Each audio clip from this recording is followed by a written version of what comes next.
कभी नोट किया है आपने, सिर्फ 2 अक्षर का होता है लक, 2.5 का होता है भाग्य, 3 अक्षर का होता है नसीब और 3.5 का होता है किस्मत। पर ये सारे यानी ये चारों के चारों अक्षर मेहनत से छोटे हो जाते हैं।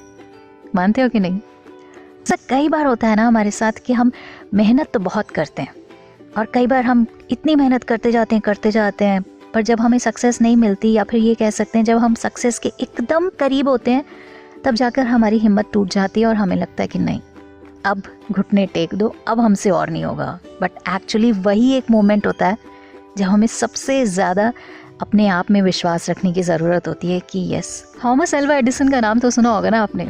शुरू से ही बहुत ही मेहनती और जुझारू प्रवृत्ति के व्यक्ति थे। स्कूल वालों ने उन्हें ये कहकर निकाल दिया था कि ये बच्चा मंद बुद्धि का है, पर उन्हें क्या पता था आगे चल के उसने बड़े बड़े इन्वेंशंस किए, जिसमें से सबसे मेन बिजली का बल्ब, इलेक्ट्रिक बल्ब। जब वो एक बार बल्ब बनाने के लिए प्रयोग कर रहे थे, तभी एक इंसान ने उनसे पूछा, आप लगभग 1000 बार तो इसे ट्राई कर चुके बनाने की, लेकिन फिर भी आप सक्सेसफुल नहीं हुए, आपको नहीं लगता आपकी मेहनत बेकार हो गई? आपको फील नहीं होता? इस पर एडिसन ने कहा, मैं तो नहीं समझता कि मेरे 1000 प्रयोग असफल हुए हैं। मेरी मेहनत बेकार गई नहीं, क्योंकि मैंने 1000 प्रयोग करके ये पता लगाया कि इन 1000 तरीकों से बल्ब नहीं बनाया जा सकता। सोचिए, इसे कहते हैं डेडिकेशन। और कहीं ना कहीं अगर इस तरह की डेडिकेशन हमारे अंदर आ जाए, आपको क्या लगता है कुछ रह जाएगा इम्पॉसिबल हमारे लिए? नहीं ना, बिकॉज इम्पॉसिबल अपने आप में ही कहता है आई एम पॉसिबल। किसी ने खूब कहा है कि अगर लाइफ में कोई प्रॉब्लम नहीं होती ना, तो हम इतने पावरफुल होते हैं कि हम उसे अपने आप पैदा कर लेते हैं। सीरियसली, मैं एम ही नहीं कह रही हूँ। वेल, आपको अपने आसपास ऐसे लोग दिखते होंगे ना, जो कि अच्छी खासी चलती फिरती अपनी ज़िंदगी की गाड़ी को पंचर कर देते हैं। मतलब ये इस तरह के लोग होते हैं जो कि आपको कहते हुए मिल जाएंगे कि यार ज़िंदगी ना एकदम परफेक्ट चल रही है, कोई बात की टेंशन नहीं है, मगर बस एक ही चिंता है, कभी ऐसा हुआ नहीं ना मेरे साथ कि सब कुछ स्मूथ चले विदाउट एनी गूफ अप्स, तो डर सा लग रहा है कि कुछ अनहोनी ना हो जाए। बताओ जी, ये भी कोई बात हुई?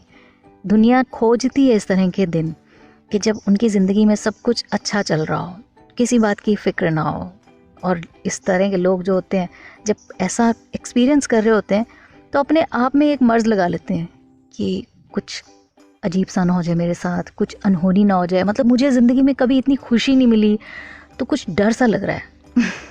मैं तो ना इस टाइप के लोगों को ना कोई एडवाइस नहीं देती, कोई सलाह नहीं देती, बस सिर्फ एक ही सवाल पूछती हूँ, आपके आसपास कोई पब्लिक लाइब्रेरी है तो प्लीज़ उसकी मेंबरशिप ले लो, और उसमें हाँ, वो जो पॉजिटिव थिंकिंग वाली बुक्स का जो सेक्शन है ना, एक एक बुक अच्छे से पढ़ डालो, और एक नहीं 2-2 3-3 बार। भी आप लॉन्ग ड्राइव्स पर जा रहे होते हैं ना, स्पेशली हाईवेज़ पर, तो बड़े अच्छे अच्छे कैप्शंस पढ़ने को मिलते हैं। नहीं, साइड्स में जो बोर्ड्स होते हैं उन पे नहीं, ट्रक्स के पीछे। और कुछ तो ऐसे होते हैं कि आपको घर आने तक याद रह जाते हैं। अब जैसे ये वाला कैप्शन, हंस मत पगली प्यार हो जाएगा। अब बताओ, भला हंसने भर से प्यार हो जाता तो जितने भी मैट्रिमोनियल साइट्स वालों का जो बिजनेस है ना, वो तो ऐसे ही चौपट हो जाता। जाहिर सी बात है, अगर हम इस लॉजिक पे जाएं, तो वो लड़के लड़कियां जिन्हें अपनी ज़िंदगी में मैरिड लाइफ में एंटर करना है, तो वो मैट्रिमोनियल साइट्स पर अपने आप को रजिस्टर करवाने के बजाय लाफ्टर क्लब्स ना ज्वाइन कर लेते। एनीवे, खुशी तो मुझे इस बात की है कि एटलीस्ट आपके चेहरे पर स्माइल तो आई। हंसते रहा करो, स्माइल करते रहा करो। वो क्या कहते हैं, it increases your face value.